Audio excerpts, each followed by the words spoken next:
বন্ধুরা, ভাবুন তো, আজ থেকে প্রায় ৩০ বছর পর হয়তো আমাদের সন্তান বা নাতি নাতনি আর পৃথিবীতে থাকবে না।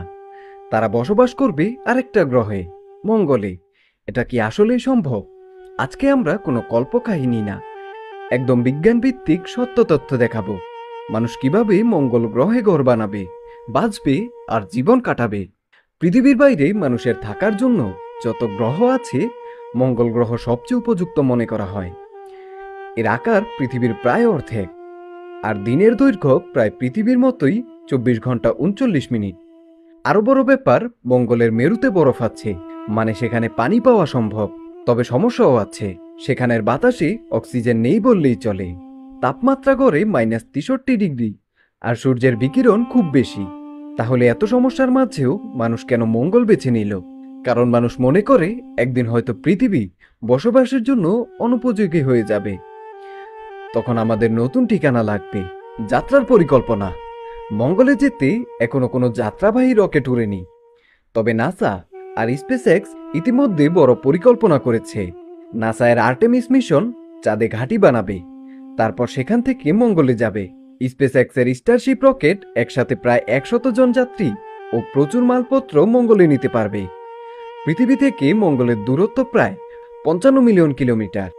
যাত্রা লাগবে ৬ থেকে ৯ মাস, নির্ভর করবে কোন সময় যাওয়া হচ্ছে। মঙ্গলের সবচেয়ে বড় চ্যালেঞ্জ হলো বিকিরণ আর ধূলিঝড়। তাই বিজ্ঞানীরা বলেছেন ঘর বানাতে হবে মাটির নিচে, অথবা মঙ্গলের মাটি দিয়ে পুরো দেওয়াল তৈরি করতে হবে। কেউ কেউ বলছেন 3D প্রিন্ট দিয়ে সরাসরি মাটির ঘর বানানো হবে, যাতে বাইরে থেকে কোনো জিনিস নিয়ে যেতে না হয়। এই ঘরগুলো হবে বায়ুরোধী, ভেতরে কৃত্রিম অক্সিজেন আর তাপমাত্রা নিয়ন্ত্রণ থাকবে। অক্সিজেন তৈরির উপায়: মঙ্গলে বাঁচতে হলে অক্সিজেন তৈরি করতেই হবে।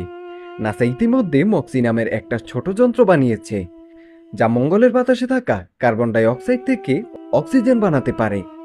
এছাড়া গাছপালা, শৈবাল, এমনকি বিশেষ ধরনের ব্যাকটেরিয়াও ব্যবহার করে অক্সিজেন তৈরি করা হবে।